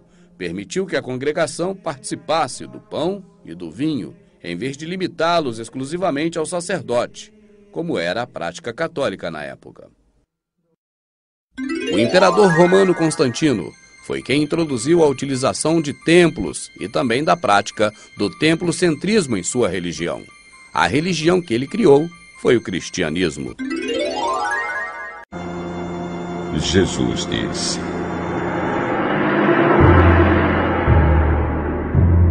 "Eu afirmo a vocês que isto é verdade. Quem não entra no curral das ovelhas pela porta, mas pula o muro, é um ladrão e bandido. Mas quem entra pela porta é o pastor do rebanho. O porteiro abre a porta para ele. As ovelhas reconhecem a sua voz quando ele as chama pelo nome, e ele as leva para fora do curral. Quando todas estão do lado de fora, ele vai na frente delas, e elas o seguem, porque conhecem a voz dele. Mas de jeito nenhum seguirão um estranho. Pelo contrário, elas fugirão, pois não conhecem a voz de estranhos. Jesus fez esta comparação, mas ninguém entendeu o que ele queria dizer. Então Jesus continuou: eu afirmo a vocês que isto é verdade. Eu sou a porta por onde as ovelhas passam. Todos os que vieram antes de mim são ladrões e bandidos. Mas as ovelhas não deram atenção à voz deles. Eu sou a porta. Quem entrar por mim será salvo. Poderá entrar e sair e achará comida. O ladrão só vem para roubar, matar e destruir. Mas eu vim para que as ovelhas tenham vida, a vida completa. Eu sou o bom pastor. O bom pastor dá a vida pelas ovelhas.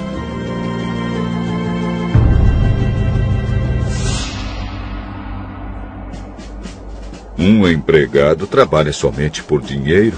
Ele não é pastor e as ovelhas não são dele. Por isso, quando vê um lobo chegando, ele abandona as ovelhas e foge. Então o lobo ataca e espalha as ovelhas. O empregado foge porque trabalha somente por dinheiro e não se importa com as ovelhas. Eu sou o bom pastor. Assim como o Pai me conhece e eu conheço o Pai, assim também conheço as minhas ovelhas e elas me conhecem. E estou pronto para morrer por elas. Tenho outras ovelhas que não estão neste curral. Eu preciso trazer essas também, e elas ouvirão a minha voz. Então elas se tornarão um só rebanho com um só pastor. O Pai me ama porque eu dou a minha vida para recebê-la outra vez. Ninguém tira a minha vida de mim, mas eu a dou por minha própria vontade. Tenho o direito de dá-la e de tornar a recebê-la, pois foi isso que o meu Pai me mandou fazer. Essas palavras são a mais dura realidade do que se vê no dia a dia, para quem procura uma porta aberta.